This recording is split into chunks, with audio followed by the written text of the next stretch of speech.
Marlène, Marco et Jean-Claude sommes très heureux de te retrouver et te présenter 40 ans dans le désert. Notre référence est Nombre 14, les versets 26 jusqu'à 38. Nombre 14, les versets 26 à 38. Avant de débuter, prions. Notre Seigneur et notre Dieu, nous revenons vers toi. Car un certain nombre de personnes se contentent de lire les évangiles. Mais Seigneur, nous voulons par ta grâce lire toutes les Écritures.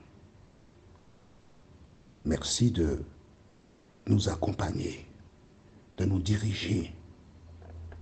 Cet esprit continue de nous éclairer. Fais-nous du bien dans tous les domaines. Au nom de Jésus et pour ta gloire éternelle. Amen. Rappelle-toi que Dieu ne change pas. Il ne peut pas mettre des règles à certains moments et demander à nous autres, dans les derniers temps, de faire le contraire de ce qu'il a donné à ceux qui nous ont précédés. Ce n'est pas possible. Il existe une loi qui a été abolie. C'est la loi cérémonielle. Celle qui consistait à immoler un animal pour obtenir le pardon des péchés. Ça là, c'est fini. Aujourd'hui, nous ne faisons plus de sacrifice d'animaux. Des Juifs, certains, continuent de le faire. Mais nous croyons que Jésus est l'agneau de Dieu qui est venu, qui a été immolé sur la croix pour le pardon de nos péchés. Nous l'avons accepté comme sauveur. Et parce que nous l'avons accepté, il est notre maître, nous avons une vie à mener qui rend gloire à Dieu. C'est aussi simple que cela. Relisons, si tu veux bien, ce que nous avons vu précédemment, c'est-à-dire dans Deutéronome 18, versets 9 à 14. Et tandis que nous lirons ces versets, au fond de toi, est-ce que tu estimes que ce que Dieu avait demandé aux enfants d'Israël à l'époque, qu'il peut aujourd'hui nous dire qu'on peut faire le contraire de ce qu'il avait dit? Réfléchis, analyse. Ne laisse pas les gens te tromper. Lisons. Deutéronome 18, les versets 9 à 14 déclare: Lorsque tu seras entré dans le pays que l'Éternel ton Dieu te donne, tu n'apprendras point à imiter les abominations de ces nations-là. Qu'on ne trouve chez toi personne qui fasse passer son fils ou sa fille par le feu, personne qui exerce le métier de devin, d'astronaute, d'augure, de magicien, d'enchanteur, personne qui consulte ceux qui évoquent les esprits ou disent la bonne aventure, personne qui interroge les morts, car quiconque fait ces choses est en abomination à l'Éternel. Et c'est à cause de ces abominations que l'Éternel, ton Dieu, va chasser ces nations devant toi. Tu seras entièrement à l'Éternel,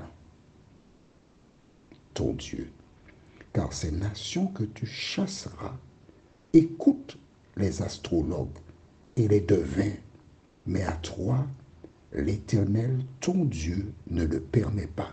La question que je te pose, dis-moi, penses-tu que Dieu approuve quand tu vas écouter l'horoscope? Réfléchis bien avant de me répondre. Il a dit non. Et il ne change pas. Aujourd'hui, toi et moi, nous avons un seul devoir de respecter cette parole de l'Éternel. Nous lisons maintenant dans le livre de Nombre, chapitre 14, les versets 26 à 38. Nombre 14, les versets 26 à 38. Je ferai des commentaires en chemin. D'accord? Allons-y. L'Éternel parla à Moïse et à Aaron et dit, jusque à quand laisserai-je cette méchante assemblée murmurer contre moi? J'ai entendu les murmures des enfants d'Israël qui murmuraient contre moi. Dis-leur, je suis vivant, dit l'Éternel. Je vous ferai ainsi que vous avez parlé à mes oreilles. Vos cadavres tomberont dans ce désert, vous tous, dont on a fait le dénombrement, en vous comptant depuis l'âge de 20 ans et au-dessus, et qui avez murmuré contre moi. Vous n'entrerez point dans le pays que j'avais juré de vous faire habiter, excepté Caleb, fils de Jéphuné, et Josué, fils de Nun. Que je t'explique. Les enfants d'Israël sont partis. Et à l'approche du pays promis, ils envoyèrent 12 espions. C'était un prince par tribu d'Israël. Ils sont partis. Ils ont regardé le pays. Ils ont exploré. Et à leur retour, la Bible déclare que 2 hommes apportèrent une grappe de raisin. Et j'ai dit à mon ami, mon frère, mon jumeau Roro, les raisins, chaque raisin devait être aussi gros qu'un coco de jarre. Un coco jarre, c'est un coco qui donne 2 litres d'eau. Pour que 2 hommes portent une grappe de raisin, les raisins étaient énormes. Ils ont mené des fruits. Et ces princes, en arrivant, quand les gens ont vu tous ces fruits qu'il y avait dans le pays, ils étaient émerveillés. Ils disaient, c'est magnifique ça. Mais les princes déclaraient, oui, mais il y a des géants à côté d'eux. On était comme des sauterelles tout petits. Nous ne pourrons pas prendre le pays. Dieu donne le pays. Le diable tente ces gens pour dire que c'est impossible. Et ils étaient même prêts à lapider Moïse et Aaron, puis de nommer un chef pour retourner en Égypte. À travers cette histoire, la Bible nous enseigne que quand des gens sont sur le chemin du salut, le diable vient les tenter pour essayer de les ramener dans le péché, ramener en Égypte. Mais Dieu a veillé sur ces hommes. Et Dieu dit, maintenant, toutes ces personnes qui ont douté l'homme du diable mourront dans le désert, excepté que 2. Sur les 12 tribus, seulement 2 rescapés. Cela nous indique que ce n'est pas la majorité qui a raison, mais c'est la minorité, celle qui met en pratique la parole de Dieu. Continuons au verset 31. Et vos petits-enfants, dont vous avez dit, ils deviendront une proie, je les y ferai entrer, et ils connaîtront le pays que vous avez dédaigné. Vos cadavres à vous tomberont dans le désert, et vos enfants paîtront 40 années dans le désert, et porteront la peine de vos infidélités jusqu'à ce que vos cadavres soient tous tombés dans le désert. De même que vous avez mis 40 jours à explorer le pays, vous porterez la peine de vos iniquités 40 années, 1 année pour chaque jour, et vous saurez ce que c'est que d'être privé de ma présence. Moi, l'Éternel, j'ai parlé. Et c'est ainsi que je traiterai cette méchante assemblée qui s'est réunie contre moi. Ils seront consumés dans ce désert, ils y mourront. Jugement instantané. Lisons jusqu'au verset 38. les hommes que Moïse avait envoyés pour explorer le pays et qui, à leur retour, avaient fait murmurer contre lui toute l'assemblée en décriant le pays, ces hommes qui avaient décrié le pays moururent frappés d'une plaie devant l'Éternel. Josué, fils de Nun, et Caleb, fils de Jéphuné, restèrent seuls vivants parmi les hommes qui étaient allés pour explorer le pays. Tu as entendu ça, verset 37? Tous ceux qui avaient décrié furent frappés d'une plaie devant l'Éternel. Sur les 12, les 10 ont une plaie soudaine, une plaie. Ils sont morts. Flap. La démonstration, la puissance que Dieu veillait sur ce peuple pour le protéger. Et alors, en même temps, les 40 années,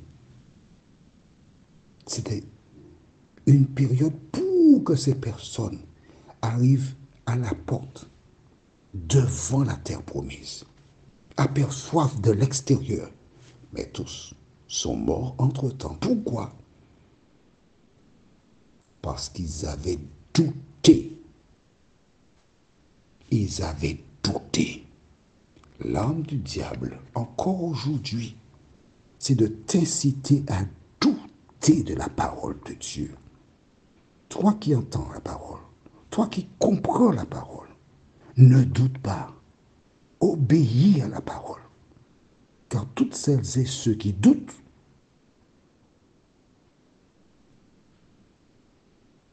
n'entreront pas dans le royaume des cieux. Prions. Notre Seigneur et notre Dieu, merci encore. Merci pour ta présence. Merci pour ton amour. Merci pour ta bénédiction. Merci pour la foi. Nous avons passé un mois à parler de la foi. Les bons élèves qui ont leur cahier ont pris des notes et ils ont compris que sans la foi, il est impossible de s'approcher de Dieu. Sans la foi, il est impossible de lui être agréable. Seigneur, merci de continuer de nous diriger. Merci de continuer de nous fortifier.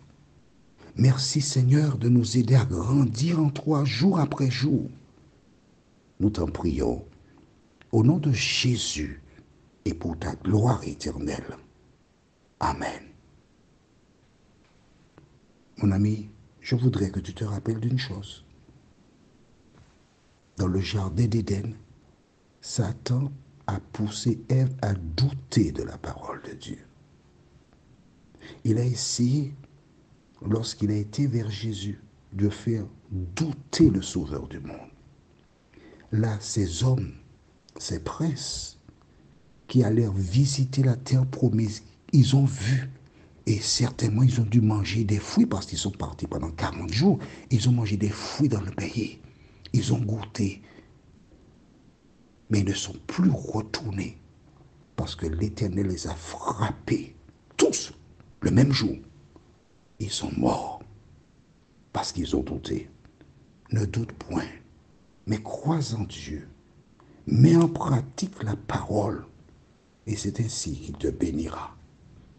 Nous verrons prochainement le thème pour entrer. La référence est Deutéronome 27, versets 1 à 3. Il me tarde de te retrouver.